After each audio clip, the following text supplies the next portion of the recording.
is Terry from Detroit. You've talked a lot about nutrition, eating snacks, but what about physical activity? How does that fall into the healthy habits discussion? Okay, Terry, this is an important topic because just like with food habits, physical activity habits learned early in life can follow someone all the way to adulthood, and those habits are so important for maintaining health. We need to start by not thinking of physical activity as a separate activity from the rest of a child's day. In other words, you shouldn't say, okay, it's physical activity time, let's run around.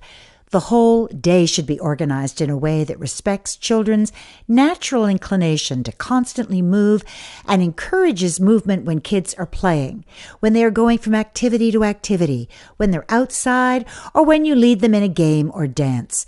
Young children want to move and explore through experience, and your job is to let them do it and encourage them to do it. In fact, it's sedentary activities that should feel to children like an exception to the routine. But what about reading books, drawing, painting, meal times, nap times? Aren't those sedentary activities? Kids need and enjoy them too. Without a doubt, those activities are important and kids love them. Any good caregiver or teacher reads to children, provides them nap time, encourages them to paint and draw, works with them on a computer or tablet.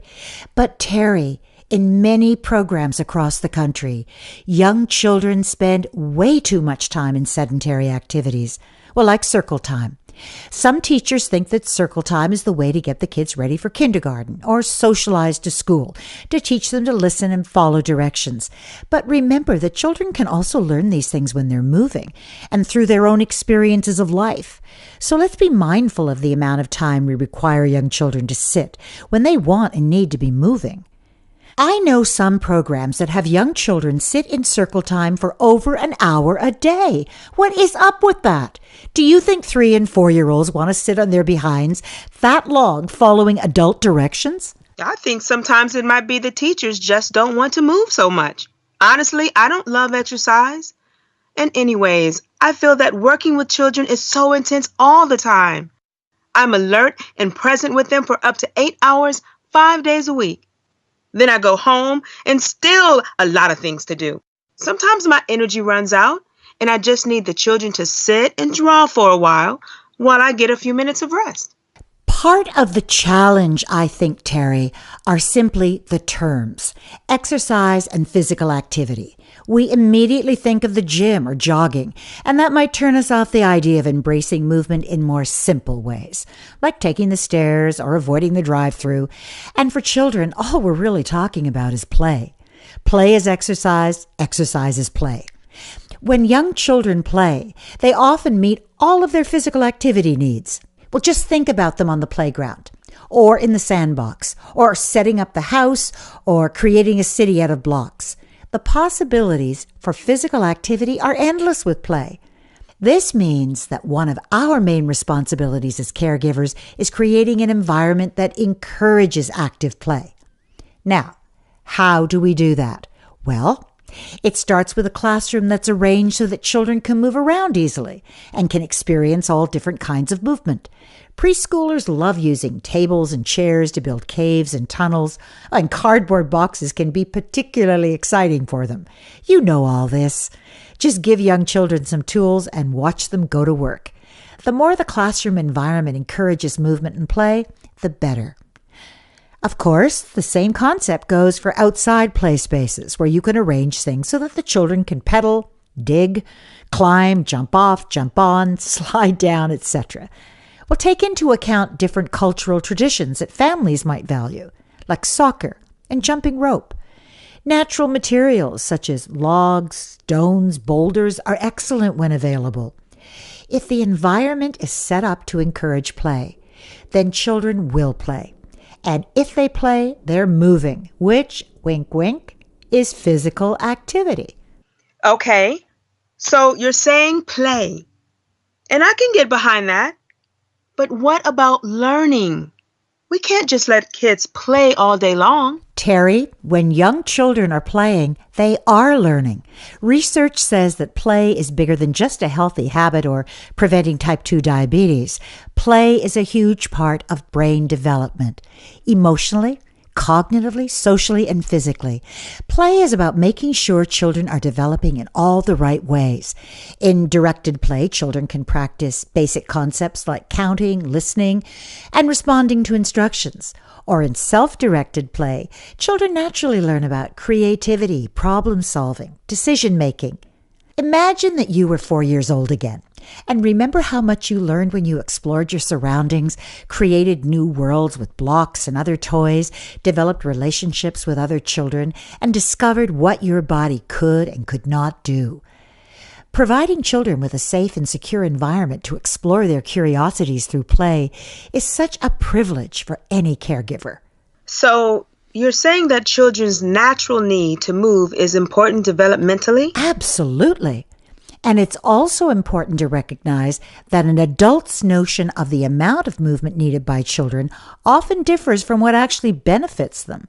Sometimes in various cultural traditions, girls are not encouraged as much as boys to be physically active, which is a great topic for discussion with parents.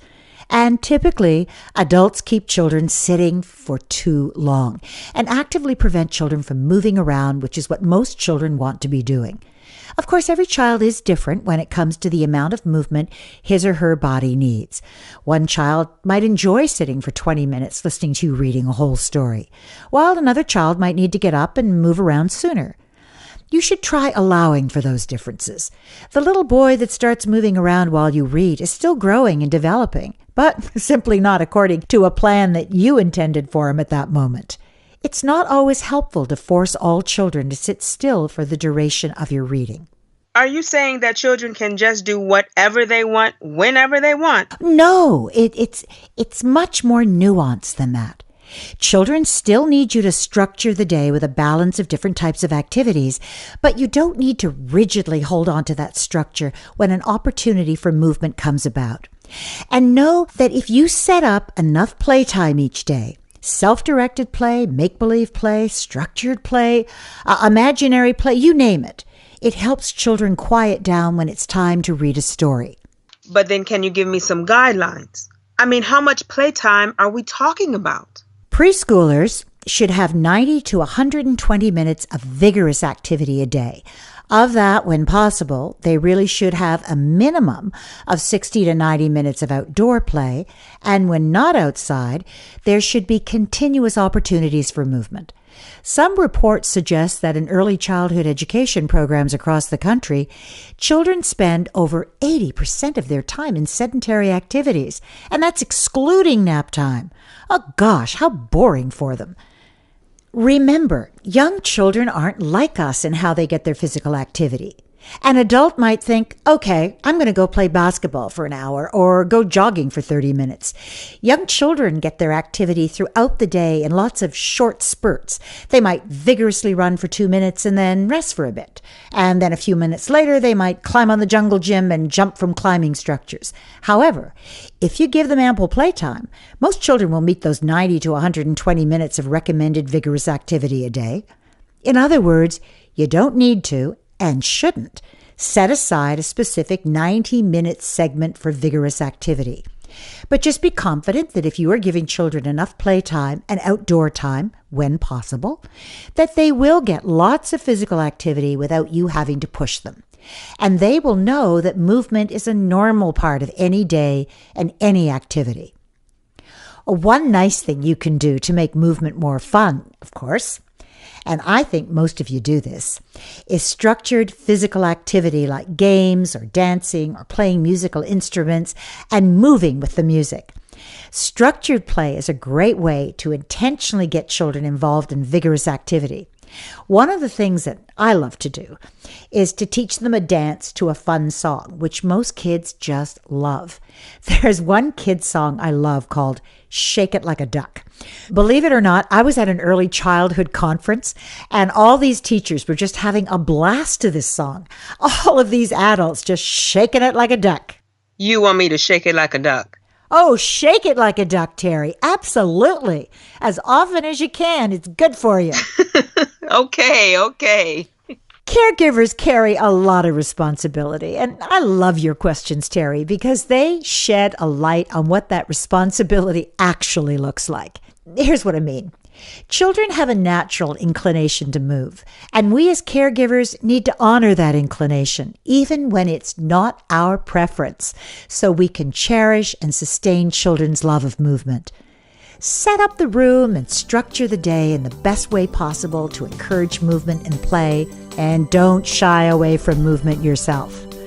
By doing so, we'll be helping build lifelong healthy habits and watching children's imagination and learning in action.